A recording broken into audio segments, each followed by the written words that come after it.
Assalamu alaikum wa rahmatullahi wa barakatuh, brother and sister. Welcome back again to the final episode of how to establish a Muslim family. Me, Ziad Jaroushi, and my beloved wife, Fatima Al-Houni. We're happy to welcome you and host our special guests, Dr. Omar Al-Hamdu and Ustad Alana Al-Sumaydai. For who doesn't know, Dr. Omar Hamdoun is an Imam and a member of the European Assembly of Imams and British Board of Scholars and Imam. He's also an educator and a writer on Islam, as well as being an international speaker. Ustad Alana Al-Sumaydai has bachelor degree in Usul al-Din wal-Aqidah, master in modern Islamic methodology, Khatima Quran, and she's an active member in the Muslim Association of Britain. Welcome back, Dr. Omar Hamdoun and Ustad Alana. Thank you again for joining us today. Just a quick reminder for our audience what we discussed in our last episode. We talked about raising Muslim children in the West and the challenges that face their parents. And today, inshallah, we will talk about the relationship between the family members and how to get them close to each other. And inshallah, in the second half of this talk, we will open the floor for more questions. Yeah, inshallah, the next half will be half 12, or the last 20 minutes will be for questions, inshallah, and we will take it in Arabic and English, inshallah, both languages, inshallah. And if there's anything that's important, Ustad Alana or Dr. Omar, you want to repeat it in Arabic, that will be great, inshallah. So the first question will be about the relationship and how to build the relationship. So a lot of parents struggling to build a good and strong relationship between them and their children. In your opinion, what the main steps and action we should as a parents take to make a strong relationship with our children? Bismillah ar-Rahman ar-Rahim. Assalamu alaikum wa rahmatullahi ta'ala wa barakatuh. It's a pleasure to meet you in the last, inshallah, episode in this Ramadan, and hope, inshallah, it will not be the last program between, inshallah, us and even maybe me and Omar. Inshallah, we might plan for something else for families. May Allah subhanahu wa ta'ala give all the happiness and all the success to everybody which they wish to build a good and a healthy family. And I believe the things to build the right relationship between us and our kids or families in general, to be prepared for this big challenge and big step in our life, to extend these two couples, then they will extend with their kids, and then the grand family as well. So reading about that and being aware about all wasa'il wa asalib at-tarbiyah, which we should be aware about. Some people, they think that, it's just a result of to having the relationship between the husband and wife to have kids. I believe that things is bigger than that. It's mas'uliyah, it's a big responsibility that you are bringing this, human being to life. And you have to be prepared what do he or she needs and how we can give them the best. Maybe not 100%, but at least we try and we consult and we read about it. Al-istikhara wal-istishara. Whenever we take like major steps or things in our life, always talking between the husband and wife, mom and dad, about things is good before maybe putting it in the front of kids. This one of the biggest step. And, at the end of the day, we might have some mistakes, but it's not end of the day. We can correct it always by, give it always a try. Maybe ask them sometimes in some certain age. You can ask them and take their opinion. What do you like? What exactly you are about? Even I did that. One of my, I call it capsules, which like a quick advice. I do it. So one of them was, and I remember I did in the Hyde Park, and there were loads of feedback about you have from time to time to ask your kids, what do you think about me? And some parents, they agree or disagree with me that maybe this one you might lose the respect if you ask them, or maybe they will give some not good feedback or something like that, or negative. And I say, okay, how can you know what you are about, how your kids looks to you, or how do you feel about you. And this one definitely will affect the relationship in the long term. So asking them sometimes, what do you think about me, or what do you like, or what do you dislike, how we can make things better. I think facing the things in the beginning, or maybe even sometimes some their opinions will upset us, or it's not like we were expect. But end of the day, at least when you open, the book, you can read and you can resolve it out. So I think being honest, reading about it, taking loads of courses and parenting workshops really is beneficial. You don't have to think that you are 100% whatever you have kind of no background or knowledge. Still, maybe in some parts we need somebody else to talk to us, or we can sit down and benefit from that. And Omar can add as well.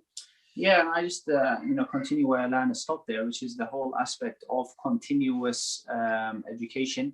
In my job as a dentist, even though we study 5 years and graduate and then do an extra year training, but even then, the whole idea of continuous professional development, which means that even though you are qualified, or you think that you are qualified, you still have to update your information, you have to update your knowledge, you have to continuously take extra training, because no doubt with time, things like this may, saying said that, it's one of those unfortunate things today that actually parenting is not taught. Nobody teaches parenting. It's no obligation. And many times, and in fact, one of the problems of society today, especially in societies which don't give importance or value or prestige to marriage by having open relationships without marriage, is that a lot of children come into the world without proper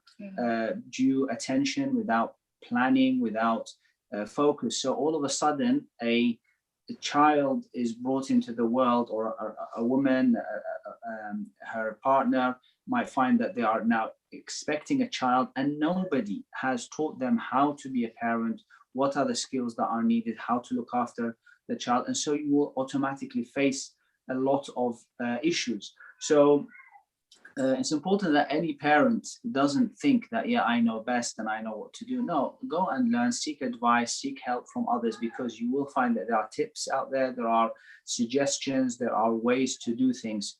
Secondly, what's also important is to understand, and this is subhanAllah, this is part of the reality, sunnah of this kawn, this life, is that no two individuals are the same. And you can ask any parent who has a number of children, they'll say to you, my children, they're not all the same. One of them behaves like this, one behaves like that, one, I did the same things with this, he turned out this way, I did the same things with this, he turned out this way. So it is preparing for that as well, eventuality, which is that your children are all going to be different. Some will be, well behaved, they will eat, let's say, as you expect them. They will eat their food, they will look after, they will do things, and others will not. They will not be that way. They would like to do this. So understanding that as well, it does make you better prepared to deal with those issues as well. Jazakumullah khair. Nowadays, there are a lot of factors that affect our daily life. For example, TV, iPads, smartphones, and internet, social media, and so on. These factors can get completely out of control. So in your opinion, what's the best way that we can divert these factors, and so that the family members can get close to each other? Yes. Me and Omar, one of the houses which we disagree to bring the iPad and the screens, to be honest, until recently, for some reason. We believe that these things are not necessary, are not part of our life, with all respect to all families, because, different opinions, but we believe that, it will distract the life or even the behavior more than it brings knowledge. Of course, there is always, the good side and the bad side, but we have to, and whenever it comes to the house, it's very hard to control it. and there will be a fight for that they, they will think that you don't love them, or you don't, like to do for them whatever they like. So not to bring it from the beginning, and having something else, because of course you can't just say you will not have this, or you will have it for limit time, and then after that you just leave them. You have to bring somebody something instead, like having activity or parks or sports or play area or whatever. Always إيجاد البديل, yeah. So because we have to be very realistic. We can't just let them okay you have your own activity and that's it. So putting time, and I'm always, me and Omar talking about that how many hours we should give them, and how we can give them, and how we can divide it, because we believe these days the social media for adults and for kids, it changed a lot for the behavior and even beliefs and many of their attitude. And there is real stories which shows that after watching this program or this episodes or playing this game, they were turning to suicide or things, or whatever, or drugs. Or so we believe that there is positive and negative, but with as all the researches these days, the negative is more. We can't deny it. That's why these days when some people, they say, oh, how can I have a good child, and Iman is family, and I say you can't just have everything from your side. The school will have a part, the social media will have the part, as you mentioned, the friends, الصحبة, will have a big part as well. They might turn them upside down, as Omar, he mentioned from a moment.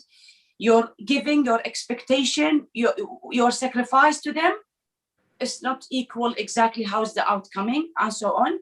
So not to cut it off at all, and not to give it widely, because like some parents, they just want them to go away, and especially with the lockdown and loads of the things which comes from the COVID. It's not only the virus, it's not only the lockdown, there is many issues was behind it.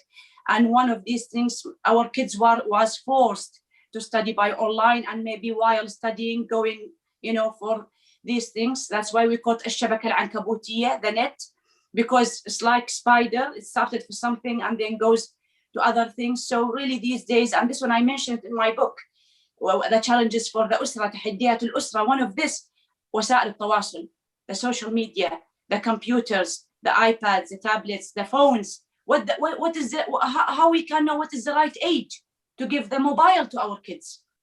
These days, the kids like year 3 and year 2, they are having mobile. At the same time, we would like to make common sense that you don't have to have mobile if it's not necessary. And Omar can add for that as well. Yeah, well, I think, first of all, to be realistic, I mean, even though Lana is saying we objected to it, the reality is that we do have iPhones now. We do have the phones, we do have the iPads here. So that's not always a realistic approach, just to say. It's very much like back in the olden days when the television was there. You will have some parents who will say, I don't want to bring television into my house. Television is very damaging for the children. Is this. And the reality is that whether it's a television, whether it's a computer, whether it's a smart screen, all these things are related. They have positives, they have negatives, and they can be used well and they can be abused. So it's really about how to get that necessary balance between that, because no one can deny that the iPads and the screens, they do have a certain training and educational programs which can enhance the learning for the children, but they have to be guided. They have to be, shown the way to do it. Have to be monitored as well, because what happens a lot of the time, the iPad is given and it is just given there just as a distraction, and the children usually want to do the things that they want, play games, watching certain YouTube videos or other videos. So it's important to have a system, and that comes to the other point when we talk about these kind of things, which is that the parents, if they want the outcome to be acceptable, they have to also keep an eye on things. They can't be allowed to just give the phone, because nowadays it's not a question of if, it's a question of when. you know, children will want it, and there's a lot of peer pressure from the schools. You know, children will say, oh, my friends have a mobile phone, why can't I have one? And it can be very problematic for them. So it is, how do you monitor it? And today in society, there are lots of apps that are there as well for monitoring children's phones and where they go, and having set times and when to put the. So that is important to have a system. And like I mentioned in previous lessons, is that children do need a system in their life. So if you're going to give them a screen, you have to make sure that you give some rules with it as well, that you're allowed this many hours a day to use the screen, that you can't go on certain programs, you're not allowed to buy anything, obviously, because the ID as well has to be protected by the parent. So these are all small important tips. And even today, there are a lot of people who give advice on how to keep your children safe online. But back to what Lana said, which is important, I think we have to make sure that we give our children other activities to do as well. So don't just let them be engaged with the screen, but rather other activities are out there, many activities are out there, and that's important to allow the children to engage. And one last point on this. Today, I think one of the major factors that affect children and their tarbiyah, how we nurture them, is how much time the parents dedicate to their children. If there is not enough time dedicated to the children, then the outcome is going to be very much unfavorable. And we're not talking time here just, you know, I think I remember a long time ago, many years ago, there were statistics about, done in America or something, about how much the average parent gives the child in terms of time. And they found that on average, the father spends about 8 minutes a day with his children. And the mother, with the thought much better statistics, was around half an hour or something like that. So you imagine on a daily basis, that is the amount of time that is actually dedicated to the child, just 8 minutes. Now, if you think 8 minutes, compare it to the 8 hours that they're spending at school, or the 2 or 3 hours in front of the television or the screen or whatever, what is the balance? So if you want your children to really be engaged, you have to give them time, you have to give them quality time, and it has to be something which is recurrent and something which is, inshallah, constructive. And I have just to add here that the quality of the time, and this one of the, as we said in the beginning, always we have to, you know, go for like parenting courses and things. And one of the courses which I attend that was talking about the quality, not the, you know, the, what do you call it? A quantity. Because always ladies or moms complain, daddy is not there, he is not spending time, I believe, and this one of the things which opened my eyes, even with my life with Omar, that I don't need too much time, but I need the quality of the time. So whenever he arrived, he benefit them like with maths or whatever, or books or games. So it's more than enough for me. It's not about that he have to spend with them 8 or 9 hours. Then, and there is daddies like that. There is like sitting down. They don't have any job. They don't have any hopes or sports or things. And end of the day, they just, you know, there is nothing. The outcoming is nothing, and only spending time with you know, sitting down and TV and whatever, not than the quantity. So النوعية وليست الكمية. And here I just something funny, that one of my friends, she was traveling and she was needed to have somebody to look after her son years ago. And as you are talking about the screens and things, this one remind me up to this memory. And she asked me, Lana, can I, you know, put my son, because he's not able to travel. And me and Omar, and with kids, he stayed with us like 10 days. And we did everything to him, like our kids and more. But the issue that she asked me, the mom, not to give him the computer. He wasn't having iPad. And in that time, we didn't even us having the iPad. So only 2 hours a day. And one of the things until now, he mentioned it to me when, mashallah, now he's a teenager. When he saw me, he said, Khalalana, you didn't allow me to have the computer more than 2 hours. I told him, first of all, you know, your mom asked me for that. If your mom allows, okay, I will give you. But you know, he forget the good food, all the activities which me and Omar took him, all the things, all the hobbies we did, mashallah, yani, even, yeah, you remember Omar, huh?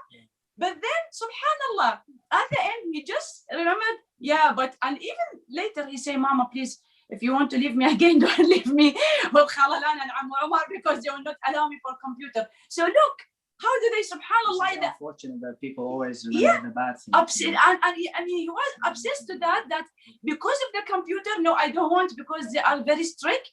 And I say that, I do the wasiyah, you know, whatever his mom, okay, if she say allow, although I don't like it, but I have to allow him. But she's the one which she say 2 hours only, and then end of the day he just remember that. So look how, subhanallah, they are very stick to these things. Allah musta'an. Also, so we still have it at the time. Is that also important in all of this? We mentioned the studying and the education, but it's also to have a very important guided Islamic teaching as well. Yeah. To have some sort of system where you're sitting with children and learning through, through diagrams, the pictures.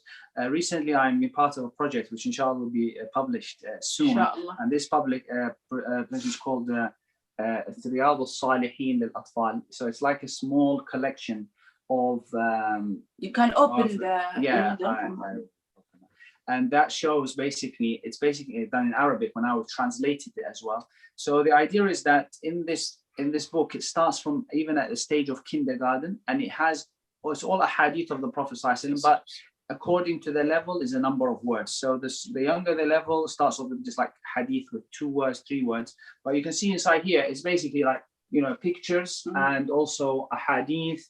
And so it's really a good way to, to get your children, sit with them. Yeah. You can say, even if we do one of these a day, it is a way to direct you. And even my younger daughter, Jane, when I was talking to her, and said to her, you have to eat with your right hand. She said, yeah, like that boy in the book you showed me. So she's relating to, because people relate to the stories, and obviously they say, oh yeah, this is me, and this is my cat, and this is Sulaiman, and this is my daughter, the sister. And so it's very important to have that kind of guided program as well. It's similar to the sitting on the carpet, Omar, which they do it in the nurseries. Same book with pictures. They read the story, and they are, very, very happy with that carpet time. So any carpet, choose it in your, house, or maybe Sajadat al-Salah, the praying mat, sit together, having little bit. This is what we call the quality, naw'iyya, yeah?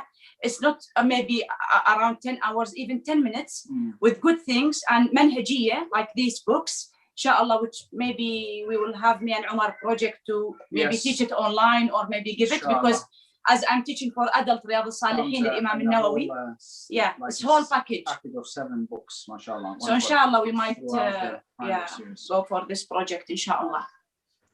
Just I want to mention something, that teenager, I believe when he grown up to be a youth in university, he will appreciate what you did, especially if he get married and has a kids. He will remember it, and he will appreciate what you did then. We hope so. Because we have the same things, we experienced same things when we was kids. Some things not allowed from our parents, and we've been like, why does they hate us? And this question goes until we have a kids, and then we realize what they did for us, and we appreciate it now, subhanallah. Yeah, although they don't like it in this moment, maybe, and mostly, but inshallah, Allah Kareem, they will appreciate it when they will big that mom and dad, they said this because for our benefit. It's not because we want to control their life. That's one of the biggest complaints. Our daughter said, eldest daughter saying, oh, when I say to her, look, when we were your age, we didn't have phones.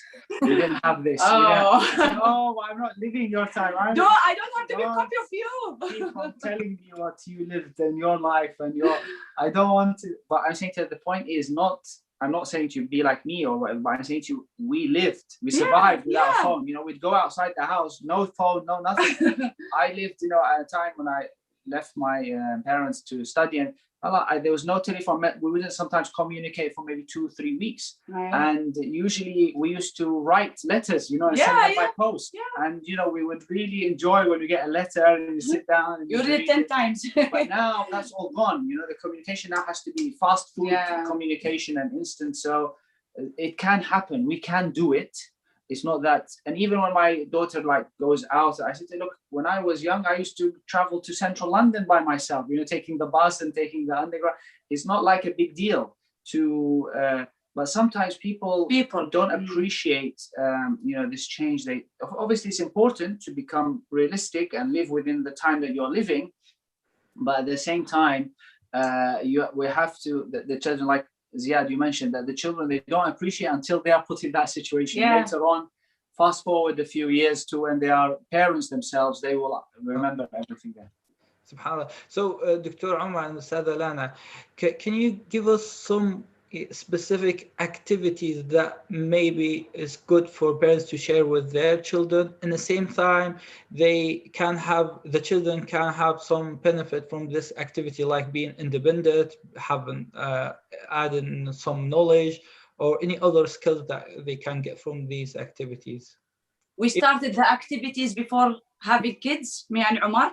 And to be honest, يعني لا يشكر الله من لا يشكر الناس, and he is not Nas, he's my husband. And always he is giving the, you know, the tips for and the ideas to where to go. And since we get married, the first, I think, memory to us, the English heritage. We started our like living journey with that, and you know, going for castles and things. We don't have, by the way, to think only for the religion and the Islamic things, because you know, end of the day we need everything. So we started with that, and then the gardens, and then having hobbies and sport, and then we transfer this one then later on to our kids. But with, as we said in, I think, the second episode about kids, the program or the activity will be changed because of course some places or things. So it depends how do you feel and where do you take them. And I can leave because he is the leader for the for the ideas and the things in our house. So today, I mean, obviously we can mention a whole list of things, but the point being is that there is so much out there, you know. And today we're talking about going, you know, online and things like that. If you just go and Google, you know, things to do with your kids, and subhanAllah, you will find so many websites, hundreds of websites, and hundreds of ideas to what you can do with your children, which doesn't include a screen. You know, so places. So not just going places. I mean, inside the house. Inside the house. Zia, do you mean outside or inside? Outside or inside. Both activities. So the thing is that there are so many activities out there, but obviously part of it is preparation. You know, sometimes you need to buy certain stuff, certain colors, glue, scissors, things like that. You have to prepare yourself, and also you have to be patient because a lot of these activities might be messy. They will take time as well. And you have to be ready to allocate that certain time. So this activity will need 1 hour. Whether it's things like, you know, there's making stuff and crafts, whether it's painting, whether it's coloring, whether it's even simple games, you know, that are what we played as children. You know, even passing them on to the children, and they still enjoy it. You know, they'll say, you know, sometimes my children will come to me and say, "Oh, can we play this game? Can we play this game?" So having those without having to go a list, because a list will be long, but just going online, you can see so much ideas out there, and it needs for a person who wants to do that. It is the will, so you have to have the intention, the will, and you have to give the time and preparation, and you can, inshallah, do so many wonderful things with the children to let them, you know, play with things that are around them rather than just let the screen do the playing for them. I remember Omar 2 weeks or 3 weeks ago, he buy us Monopoly. So really we bring all our memories, Jazakallah khair, because both of us, we used to play Monopoly when we are kids. So really, wallahi, it's enjoyable because we are bringing all the memories with our kids and family. Again, it's a family. This is the most important thing, family time. So we are all sitting together and we choose, you know, time because we have different ages, so we have to find. You have to let them win as well. Sometimes. Win, yeah.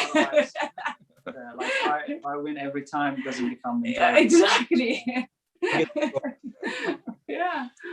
Jazakallah khair, barakallah feekum. So now, inshallah, we will open the floor for the questions. So from audience, if you have any question, please text it or type it in the chat, or raise your hand, and inshallah we. I think we have a question in the chat. This is, mashallah, it's very effective with very young children. What about your experience with teenagers? So again, I mean, like the same thing. If you actually, again, if you Google it, you will find lots of advice to look after teenagers. Teenagers, however, are much of a difficult struggle because teenagers, they want to do their own thing. They don't want to be, even if you want to go out, they say, no, I don't want to come with you. Unfortunately, teenagers, the way that the whole media has portrayed them is that it's not fun to it's not cool and fun to hang out with your parents. It's almost like it's be separate. it's like you are swearing at them if you take them out, and that's unfortunate to have that. But having said that, you are still the parent, and so you still have the duty to guide them and to do them. So like Lana mentioned, things, a game like Monopoly can be played by teenagers. It can be enjoyable, but also there are other things which you have to involve them, because as teenagers you want them to develop more in terms of their thinking, in terms of their abilities. So there are activities again which are focused on teenagers. However, I don't think the problem is having the list of activities. The problem is actually how do you engage your teenager, and there has to be a give and take. So you have to sometimes do a little bit of bargaining, a bit of bribing, that okay, play with us for 1 hour, then you can have your iPad for 1 hour and do so. Because if you do, if you force them to just spend the time with you, you'll find that they're just they're just miserable. They don't want. So winning them over is always a challenge, and this is something that, subhanAllah, even in the stereotype, although it seems to be not a stereotype, it seems to be real, that when teenagers reach that level, they change altogether. Their behavior is different. They are like to do things by themselves or with their friends. They like to be isolated. They like to have even in this house that we came in, our eldest daughter, she wanted to have a room by herself. That was like, and I was totally against that. I said, no, you have to have with one of your sisters or one of your siblings, because again, if you encourage that kind of isolation, you will ultimately find that the child wants to be by themselves. They don't want to do anything together. And that obviously is not healthy. Even today in society, there's a lot of issues related to that. So we have to encourage them to spend more time with us, have family time, come and join us, etc. And inshallah, that will promote but also not to ignore the Islamic perspective either, because unfortunately today there are so many teenagers today who don't know how to do wudu properly. They don't know how to do Salah. They don't know how to even and even my daughter herself saying her friend for many years didn't know how to do anything about ghusl or anything like that. So the point is, a lot of times we might focus on their education and activities and having fun, and we forget what's more important, which is their deen, their akhirah as well. And as I hear loads of moms, they are always complaining from this. So it's kind like of nightmare for everybody, keeping this word always teenager, al-murahaqa. So some people, whenever they just hear it or their children, they approach it, they just give up. Because we can't do, it's a hard time, we can't do anything. So you give the impression for yourself that you will give up, you can't do anything with them and everything will be failed. It's not like that. You have to try and to change the strategy and the way which you deal with them, and sometimes having and giving, as Omar said.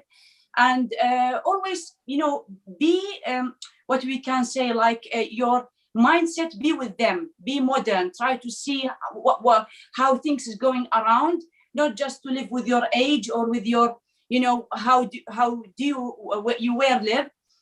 You have to think how they are gonna get on with everything's change outside, things which we didn't have it, or challenges in our life, they have it as well.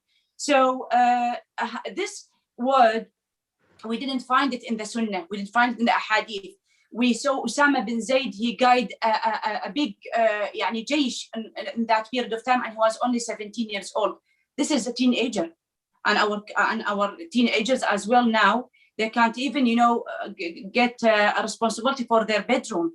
So the problem, I think, from ourselves as well as a parents and as a mom and dad, because when we put this one in our mind that they can't do anything or they will be, yani khalas, this is their life and they change and hormones and whatever. First of all, we didn't do anything and we closed the door.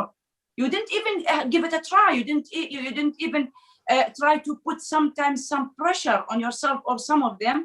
And then, inshallah, you will find there is, even if the expectation wasn't 100% or 90%, at least if you did with them 60 or 70, mashallah, wonderful.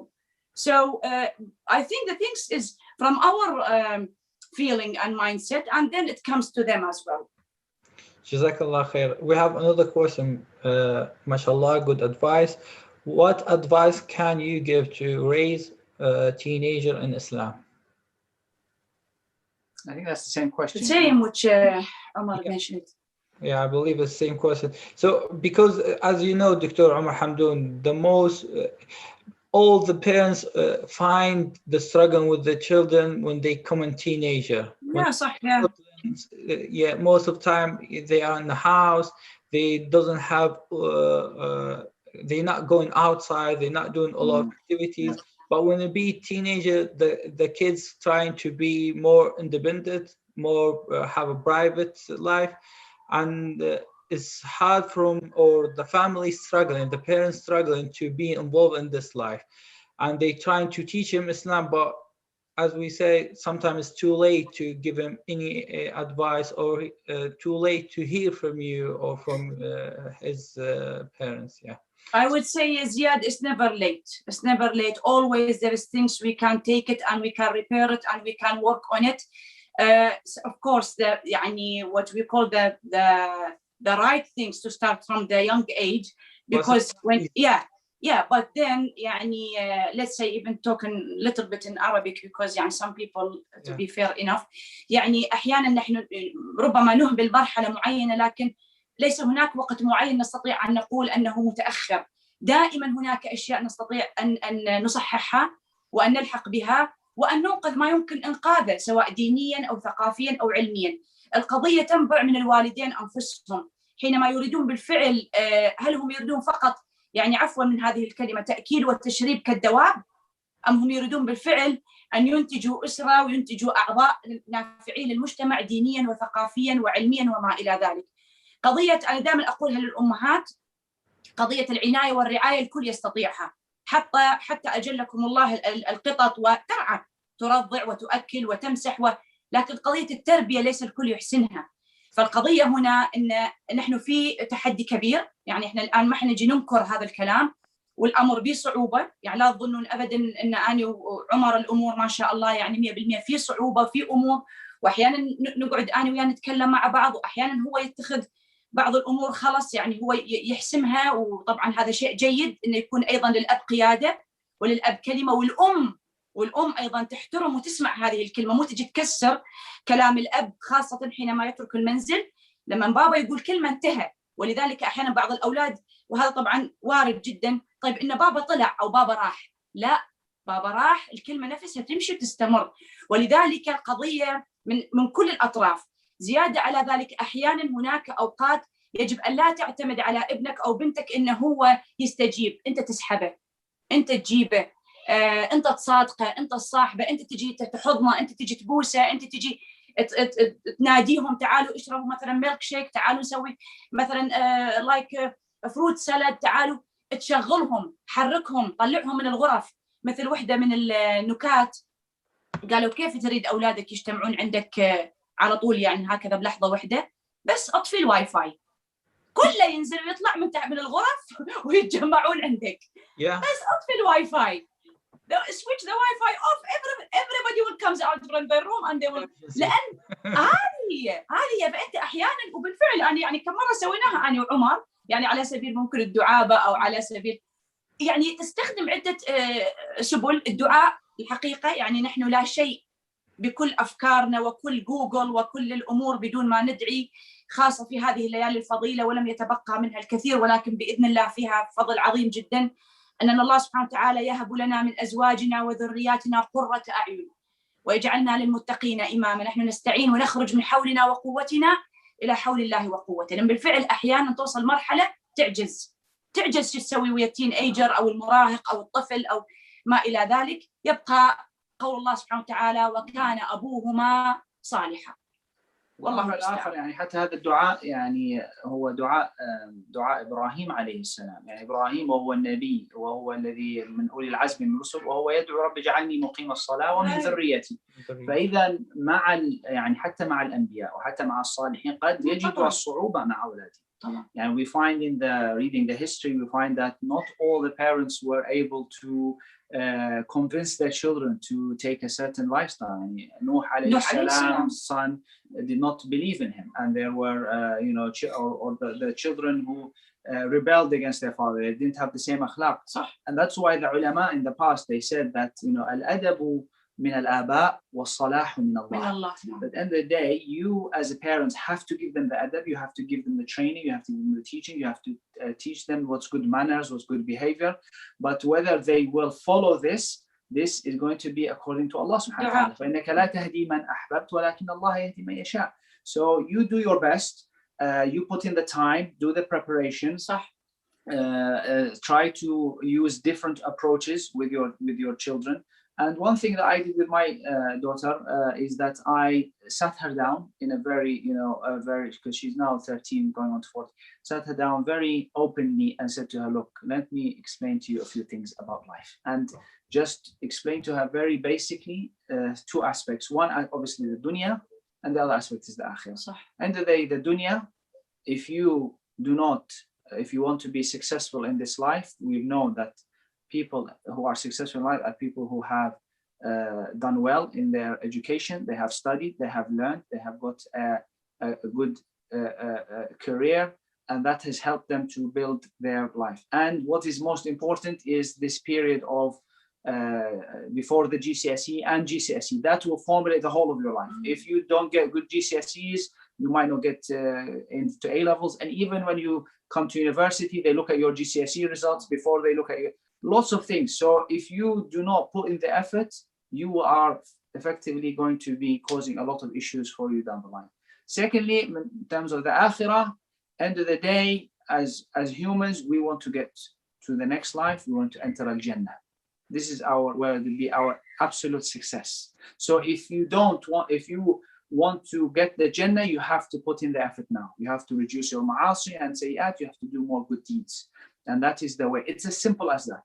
Now you have a choice. You have the information. You have the knowledge. You can't say, I don't know. So either you put in the effort and do as much as you can. Otherwise, you are going to be the one who will face the consequence. Not me, not your mother, not your husband, anybody. You are the one who will have to be responsible for your choices. So it's very important that you make your choices. We are here to help you, to give you direction, support. But end of the day, it is your decision. And if you choose to make the wrong decision, then this is something that you will have to bear the responsibility.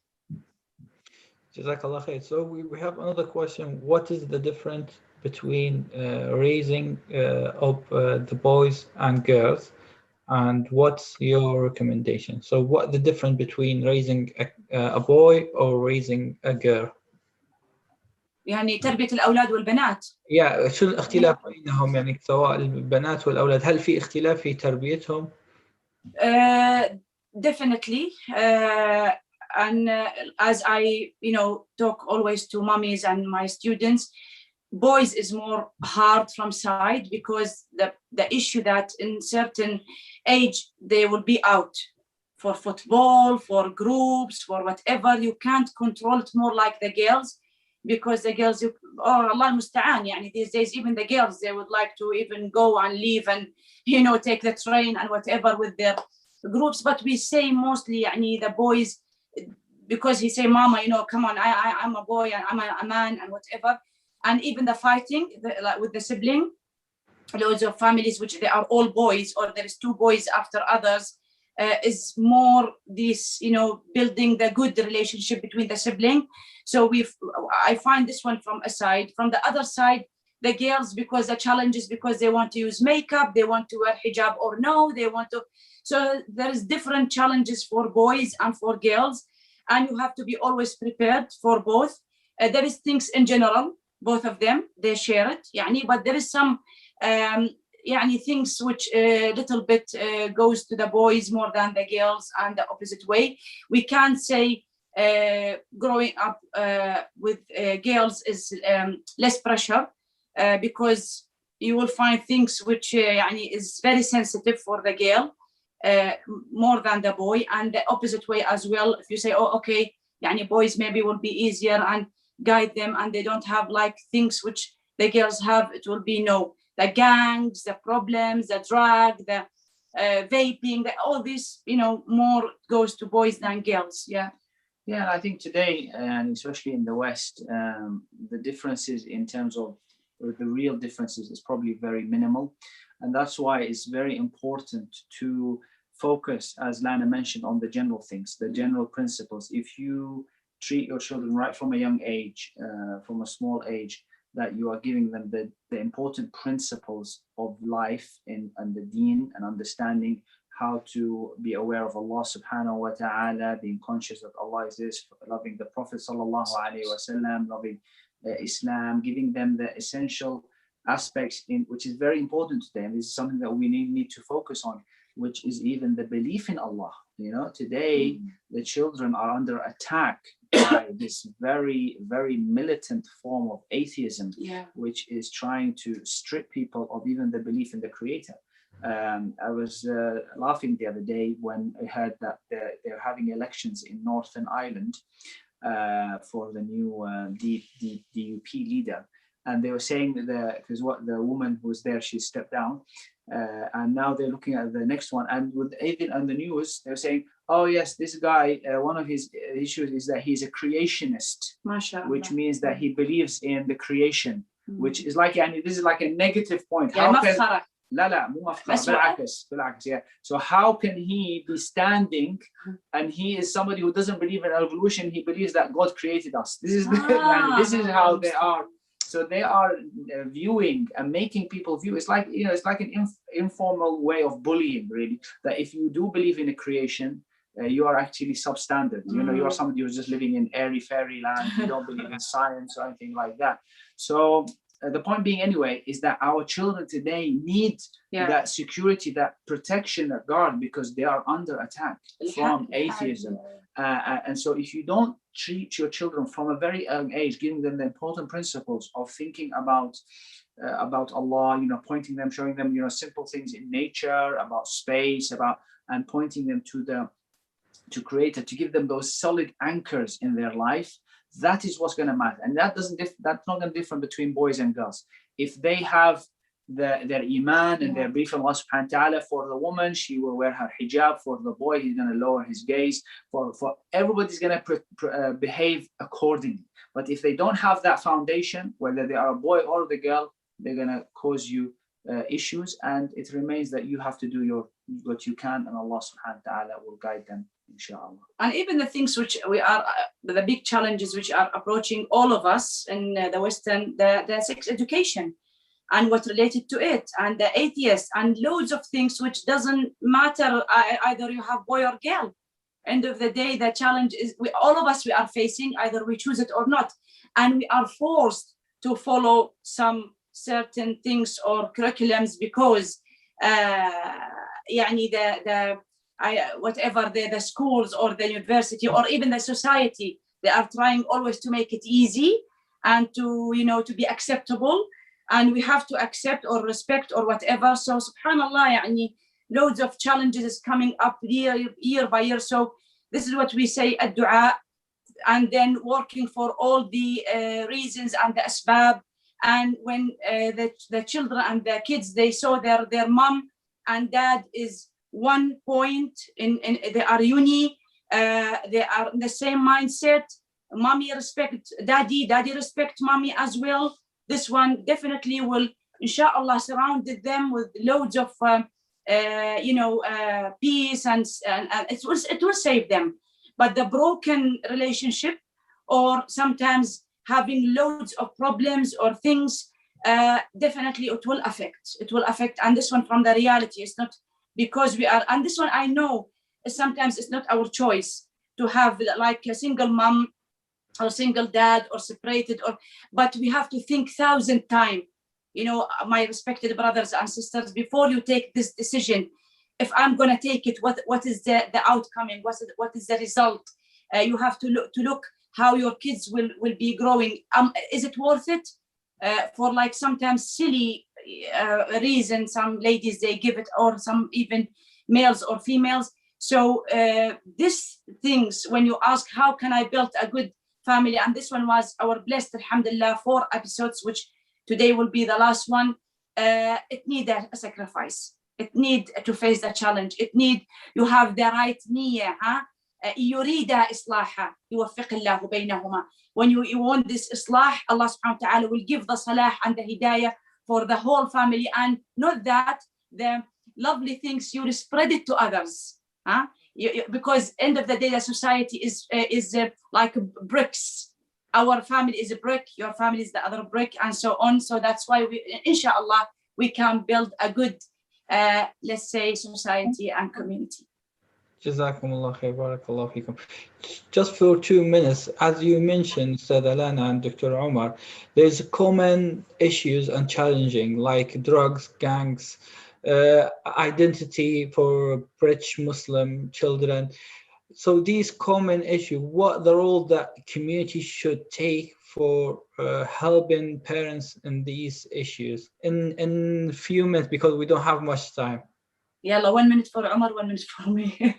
No, I think that, like I said, one of the most important things is today parents need to be trained. I think they need to know how to look after their children, and that comes, it's not something that is inherent. You have to have certain advice, and I think therefore community centers should do well to provide appropriate training facilities and maybe opportunities for the parents to learn how to become better parents, and to have that on a regular basis, inshallah. What I can say, صاحبهما.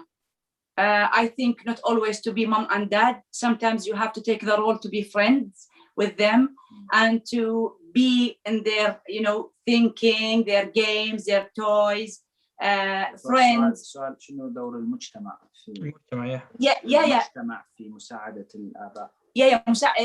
المجتمع, you start with صاحبهما, and this one will spread to the others. When we have this relationship, everybody will help and will understand how we can, you know, contribute them with us, and we will, you know, work all our masajid, all our places, our workshops, our even family social gathering about that. Not too much to put pressure on them, because they are facing challenges as well. We have to understand that they are under pressure as well. In the same time, we want them to be the right person. It needs to be worked out from both ways, from the society, from parents, and from our kids. Bless them. I think we have a question, just a few from iPhone 1234. If you can quickly ask it in 1 minute, please. Is that me? Yes. Yeah. Assalamu alaikum. This is Samira Maluki. Ahlan Samira. Ahlan wa sahlan. Thank you so much for this Zoom meeting. I really appreciate it. I've got it's not a question, but it's a case actually that I had in my life, and I would love to hear your opinion. We had a mum. She struggled with her son, where basically he turned out to be telling her he doesn't want to be a Muslim. And from the history, he was praying, he was good, but through the pandemic and due to the lockdown, him being in his room too much with the internet, the boy has completely changed. I'm going to make the question short. In this case, who do we not blame? As the parent, as the mum, she's done all what she can, she's a good idol. So in this case, what should we do? When you have the son coming telling you, I don't want to be a Muslim, he's ripping the Quran, astaghfirullah. She's in tears every day and she's tearing apart. So I would love your opinion in this, please, and how we can deal with cases like this. No, I think that the thing about blaming is not really the issue here. We need to be, and it's not an issue of blaming or whatever. So I don't think that should be the concern here. However, what is important now that this has happened, I mean, I spoke about the importance of preparing for that in advance, and that's by looking after your children, even from a young age, at the age of 2 and 3, you need to be building those foundations. But now that this has happened, because the reality is that, like I mentioned, there's so much attack from the friends, the peers, pressure, the media, the social media. There's so much attack on people to try and leave their belief. The thing is how to deal with it now, and the issue is it's very difficult to try to to make your child in the way that you want them. So therefore you have to now deal with them in a more of an objective way, and that is to see whether they are open to having discussions with others and to discuss why they are feeling like this, why are they behaving, what is the reason that has caused them to do this, and maybe by doing that, allowing to investigate further into some aspects. I mean, I had a case as well where one father, he also said to me, can you speak to my daughter, who was also having, and when I spoke to her daughter, to be honest with you, I found, even though I was giving her, evidences and giving her argument, I found that she was just the type, she was a stubborn type. Yeah? She doesn't want it. Whenever I say this, she'll say, no, this. So there are people, unfortunately, and this will happen. And even at the time of the Prophet ﷺ, there were people who became Muslims. So they are seeing the Prophet in front of them, and they know they became Muslims. Had it, but later on they turned away. Obviously, it wasn't a lot, but there was a few who irtaddu. They turned away from their Islam. And one of them, he enjoyed alcohol. He couldn't give up alcohol, so he found that the best thing is to become a Christian. And others turned away because they were mocking Islam, whatever. So the point being is trying to keep that that connection, and at the same time there is a balance, which is always tricky, because how do you balance between continue to have the relationship as a mother and son, and between saying, well, actually now that you are changed, that's going to be difficult. We can't celebrate Ramadan, eat together, we can't talk on a. So it is a very tricky situation, and I would definitely, I mean, this is not something that we can address in 1 minute. I would definitely encourage that this lady gets more advice and more from the masjid, guided and directed advice on how to deal with this matter. From the masjid, from a parental, from talking, I think is good to hear from him, bring things up. I know it's upsetting and it will not be easy at all, but I can imagine myself in this situation. يعني Allah يسترنا يا رب, ولكن how can I deal with it? I will sit down and I will talk. Why? Okay, what do you think? Deal with him as a friend, وصاحبهما. You يعني احنا نقول in some stage you don't have to just give too much instructions or advice, because they will not hear. They don't want to hear you. So in this situation, you have to hear them. Let him to bring up everything and why, and الصحبة. So maybe having outing with somebody, maybe taking him like a book appointment with the masjid or with counselor or something. So try different things, maybe some books, some links, websites. So we have to feed. And also you have to understand that you might not be able to do anything. Of course. So don't think as well, leaving that solution that, okay, I'm going to have to bring him out somewhere or another. It might be that you will not be able to do that.